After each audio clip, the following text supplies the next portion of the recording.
Friends, कैसे हैं आप सभी का भक्ति पूजा पाठ चैनल में बहुत बहुत स्वागत है।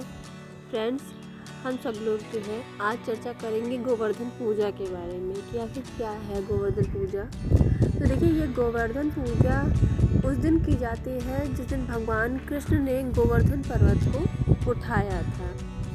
दिवाली के अगले दिन गोवर्धन पूजा की जाती है। लोग इसे अन्नकूट के नाम से भी जानते हैं। इस त्यौहार का भारतीय लोक जीवन में बहुत महत्व है। इस पर्व में प्रकृति के साथ मानव का सीधा संबंध दिखाई देता है। इस पर्व की अपनी मान्यता है, अपनी लोक कथा है। गोवर्धन पूजा में गोधन अर्थात गायों की पूजा की जाती है। शास्त्रों में बताया गया है कि गाय उसी प्रकार पवित्र होती हैं जैसे नदियों में गंगा। गाय को देवी लक्ष्मी का स्वरूप भी कहा गया है। देवी लक्ष्मी जिस प्रकार सुख समृद्धि प्रदान करती है, उसी प्रकार गौ माता भी अपने दूध से स्वास्थ्य रूपी धन प्रदान करती है। इनका बछड़ा खेतों में अनाज उगाता है। ऐसे गौ संपूर्ण मानव जाति के लिए पूजनीय और आदरणीय है। गौ के प्रति श्रद्धा प्रकट करने के लिए ही कार्तिक शुक्ल पक्ष प्रतिपदा के दिन गोवर्धन पूजा की जाती है। कृष्ण ने ब्रजवासियों को मूसलाधार वर्षा से बचाने के लिए 7 दिन तक गोवर्धन पर्वत को अपनी सबसे छोटी उंगली पर उठाकर और गोपिकाओं और गोपियों को उसकी छाया में सुखपूर्वक रहने दिया। 7वें दिन भगवान ने गोवर्धन को नीचे रखा और प्रतिवर्ष गोवर्धन पूजा करके अन्नकूट उत्सव मनाने की आज्ञा दी। तभी से उत्सव अन्नकूट के नाम से मनाया जाने लगा। गोवर्धन पूजा के संबंध में एक कथा भी प्रचलित है। कथा यह है कि देवराज इंद्र को अभिमान हो गया था। इंद्र का अभिमान को चूर करने के लिए भगवान कृष्ण ने, जो स्वयं लीलाधारी श्री हरि विष्णु के अवतार है, उन्होंने एक लीला रची। प्रभु की इस लीला में यूँ हुआ कि उस दिन उन्होंने देखा कि ब्रजवासी उत्तम पकवान बना रहे हैं और किसी पूजा की तैयारी में जुटे हैं। श्री कृष्ण ने बड़े भोलेपन से मैया यशोदा से प्रश्न किया कि मैया, ये आप लोग किनकी पूजा कर रहे हैं, किनकी पूजा की तैयारी कर रहे हैं? तो कृष्ण की बातें सुनकर मैया बोली कि लल्ला, हम देवराज इंद्र की पूजा के लिए अन्नकूट की तैयारी कर रहे हैं। मैया के ऐसे कहने पर श्री कृष्ण बोले, मैया, हम इंद्र की पूजा क्यों करते हैं? मैया ने कहा, वह वर्षा करते हैं जिससे अन्न की उपज होती है, उससे हमारी गायों को चारा मिलता है। भगवान श्री कृष्ण बोले, हमें तो गोवर्धन पर्वत की पूजा करनी चाहिए क्योंकि हमारी गायें तो वहीं चरती हैं। इस दृष्टि से गोवर्धन पर्वत ही पूजनीय है। और इंद्र तो कभी दर्शन भी नहीं देते। वो पूजा न करने पर क्रोधित होते हैं और ऐसे अहंकारी की पूजा नहीं करनी चाहिए। लीलाधारी की लीला और माया से सभी ने इंद्र के स्थान पर गोवर्धन पर्वत की पूजा की। देवराज इंद्र ने इसे अपना अपमान समझा और मूसलाधार वर्षा आरंभ कर दी। प्रलय के समान वर्षा देखकर सभी ब्रजवासी भगवान कृष्ण को कोसने लगे कि सब इनका कहाँ मानने से हुआ। तब मुरलीधर ने मुरली कमर में उठा ली और अपनी कंशिका उंगली पर पूरा गोवर्धन पर्वत उठा लिया और सभी ब्रजवासियों को उसमें अपने गाय और बछड़े समेत शरण लेने के लिए बुलाया।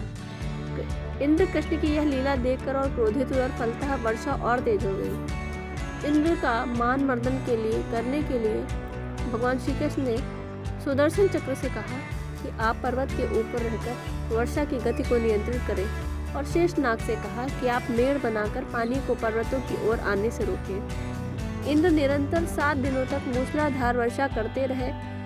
तब उन्हें लगा कि उनका सामना करने वाला कोई आम मनुष्य नहीं हो सकता। अतः वे ब्रह्मा जी के पास पहुंचे और सब वृत्तांत कह सुनाया।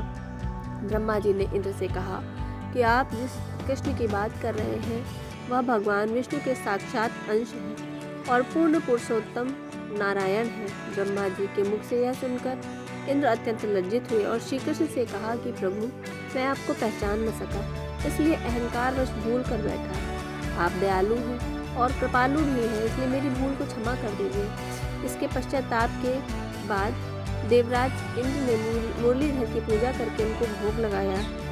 इस पौराणिक घटना के बाद से ही गोवर्धन पूजा की जाने लगी।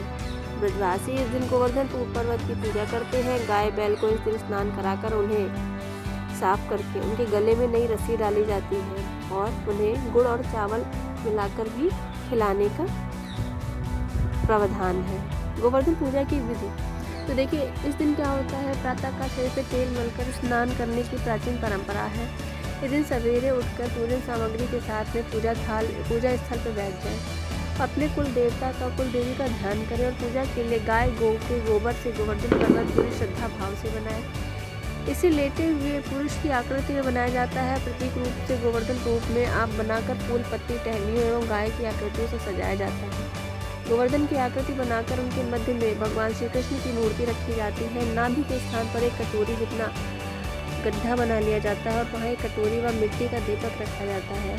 फिर इसमें दूध, दही, गंगा जल, मधु और बतासे इत्यादि डालकर पूजा की जाती है। फिर इसे प्रसाद के रूप में बांटा जाता है। गोवर्धन पूजा के दौरान एक मंत्र का जाप भी करना चाहिए। कुछ स्थानों पर गोवर्धन पूजा के साथ ही गायों को स्नान कराने और उन्हें सिंदूर इत्यादि पुष्पमालाओं से सजाने की परंपरा है। इस दिन गाय का पूजन भी किया जाता है। यदि आप गाय को स्नान कराकर उसे सजा सकते हैं तो उसका श्रृंगार कर सकते हैं, तो कोशिश करिए गाय का श्रृंगार करें और उसके सींग पर घी गुड़ लगाएं। गाय की पूजा के बाद में एक मंत्र का उच्चारण किया जाता है जिससे लक्ष्मी जी प्रसन्न होती हैं और आपके घर में कभी भी धन की कमी नहीं रहती। फल, मिठाई इत्यादि आप पूजा के दौरान गोवर्धन में अर्पित करिए। गन्ना चढ़ाइए। कटोरी दही नाभि स्थान में डालकर झरनी से झाड़ते हैं। गोवर्धन पर्वत जो बनाया जाता है गोबर का, उसमें दही डालकर गोबर में दही डालकर उसको झरनी से झाड़ा जाता है। फिर गोवर्धन के गीत गाते हुए गोवर्धन की 7 बार परिक्रमा की जाती है। परिक्रमा के समय एक व्यक्ति हाथ में लोटा जल का लेकर और दूसरा व्यक्ति अन्न या जौ लेकर चलता है। जल वाला व्यक्ति जल की धार को धरती पर गिराते हुए चलता है और दूसरा अन्न यानी जौ को बोते हुए परिक्रमा पूरी करता है। इस प्रकार से गोवर्धन की भगवान की पूजा की जाती है। तो सभी लोग प्रेम से बोलिए जय गोवर्धन महाराज की। सभी के घर में अन्न, धन और सुख समृद्धि की कमी ना करें। सभी का घर अन्न धन से भरा रहे। इसी के साथ मैं अपने वीडियो को विराम देती हूँ। आप लोग चैनल को लाइक, सब्सक्राइब करिएगा और बेल बटन प्रेस करिएगा नोटिफिकेशन को पाने के लिए। धन्यवाद।